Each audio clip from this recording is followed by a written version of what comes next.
ಕೂಡಲ ಶಾಸಕರಾದ ಡಾ ಎಚ್.ಡಿ. ರಂಗನಾಥ್ ಅವರ ಹುಟ್ಟುಹಬ್ಬದ ಅಂಗವಾಗಿ ಪಟ್ಟಣದ ಸಾರ್ವಜನಿಕ ಸರ್ಕಾರಿ ಆಸ್ಪತ್ರೆಯ ರೋಗಿಗಳಿಗೆ ಹಣ್ಣು ಹಂಪಲು ಬ್ರೆಡ್ ಹಾಲು ವಿತರಣೆ ಮಾಡಿದ ಕೆಪಿಸಿಸಿ ಸದಸ್ಯರಾದ ಬೇಗೂರು ನಾರಾಯಣ, ಮಾಜಿ ಪುರಸಭಾಧ್ಯಕ್ಷ ರಂಗಸ್ವಾಮಿ, ತ್ರಿಮೂರ್ತಿ ಕನ್ಸ್ಟ್ರಕ್ಷನ್ ಮಾಲೀಕರಾದ ಮಹಾರಾಷ್ಟ್ರ ಮೂರ್ತಿ, ಪ್ರಚಾರ ಸಮಿತಿ ಅಧ್ಯಕ್ಷರಾದ ಶಂಕರ್, ಮುಖಂಡರಾದ ಕುಮಾರಗೌಡ, ಬೇಗೂರು ಮೂರ್ತಿ, ವಕೀಲರಾದ ರಮ್ಯಾ ಬಾಬು, ಬಯ್ಯ, ಜಬಿ ಸೇರಿದಂತೆ ಕಾಂಗ್ರೆಸ್ ಕಾರ್ಯಕರ್ತರು ಹಾಜರಿದ್ದರು.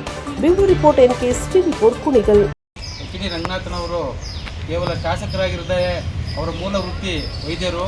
ಹಾಗಾಗಿ ಅವರು ವೈದ್ಯಕೀಯ ವೃತ್ತಿಯೂ ಸಹ ಅವರು ಬಿಟ್ಟಿಲ್ಲ. ಈ ಕ್ಷೇತ್ರದಲ್ಲಿ ಹಲವಾರು ವೈದ್ಯಕೀಯ ಕಾರ್ಯಕ್ರಮಗಳನ್ನು ಅವರು ಹಮ್ಮಿಕೊಳ್ಳುವ ಮುಖಾಂತರ ಬಡ ರೋಗಿಗಳಿಗೆ ಸಹಾಯ ಮಾಡ್ತಾ ಬಂದಿದ್ದಾರೆ. ಹಾಗಾಗಿ ಈ ದಿನ ಅವರ ಒಂದು ಹುಟ್ಟುಹಬ್ಬದ ಅಂಗವಾಗಿ ಇವತ್ತು ಏನು ಹಾಲು ಬ್ರೆಡ್ ಹಂಚಿದ್ದೀವಿ.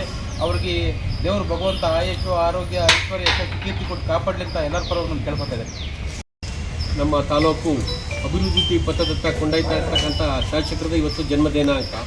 ಅವರು ಹುಟ್ಟಿದ ದಿನದಂದು ಈ ದಿನ ನಮ್ಮ ಕಾಂಗ್ರೆಸ್ ಪಕ್ಷದ ಹಿರಿಯ ಎಲ್ಲ ನಾಯಕರುಗಳ ಜೊತೆಗೂಡಿ ಇಲ್ಲಿರ್ತಕ್ಕಂಥ ಒಳರೋಗಿಗಳಿಗೆ, ಪೇಷಂಟ್ಸ್ಗಳಿಗೆ ಹಣ್ಣು ಹಾಲು ಬ್ರೆಡ್ ಕೊಡುವ ಮುಖಾಂತರ ನಮ್ಮ ಜನಪ್ರಿಯ ಶಾಸಕರ ಹುಟ್ಟುಹಬ್ಬವನ್ನು ಆಚರಿಸಲು ನಾವೆಲ್ಲ ಇಲ್ಲಿ ಬಂದಿದ್ದೀವಿ.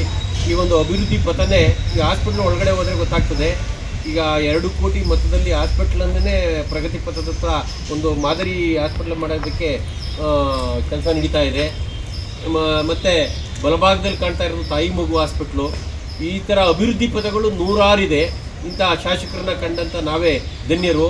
ಮತ್ತು ನಮ್ಮ ಜನಪ್ರಿಯ ಮುಖ್ಯಮಂತ್ರಿಗಳನ್ನ ಉಪಯೋಗಿಸ್ಕೊಂಡು ನಮ್ಮ ಇನ್ನು ಉಳಿದಿರ್ತಕ್ಕಂಥ 1.25 ವರ್ಷದಲ್ಲಿ ನಮ್ಮ ತಾಲೂಕು ಭಾಳ ಅಭಿವೃದ್ಧಿ ಪಥದತ್ತ ಕೊಂಡೊಯ್ಯಲು ಡಾಕ್ಟರ್ ರಂಗನಾಥ್ ಸಾಹೇಬರಿಗೆ ಭಗವಂತ ಆರೋಗ್ಯ, ಆಯುಷ್ಯು, ಅವರ ಕುಟುಂಬಕ್ಕೆ ಸರ್ವ ರೀತಿಯಲ್ಲೂ ಒಳ್ಳೇದು ಮಾಡಲಿ ಅಂತೇಳಿ ದೇವರಲ್ಲಿ ಬೇಡ್ಕೊಂಡು ಅವರ ಹುಟ್ಟುಹಬ್ಬದ ಶುಭಾಶಯನು ಈ ನಮ್ಮ ಹಾಸ್ಪಿಟ್ಲು ಮತ್ತು ಒಳರೋಗಿಗಳು ಮತ್ತು ಹೊರರೋಗಿಗಳು ಇಲ್ಲಿ ಬಂದಿರತಕ್ಕಂಥ ಎಲ್ಲ ನಮ್ಮ ಕಾಂಗ್ರೆಸ್ ಮುಖಂಡರ ಪರವಾಗಿ ನಾನು ನಮ್ಮ ಜನಪ್ರಿಯ ಶಾಸಕರಿಗೆ ಹುಟ್ಟುಹಬ್ಬದ ಶುಭಾಶಯವನ್ನು ನಾನು ನಮ್ಮ ದೇವರಲ್ಲಿ ಬೇಡ್ತಾ ಇದ್ದೀನಿ.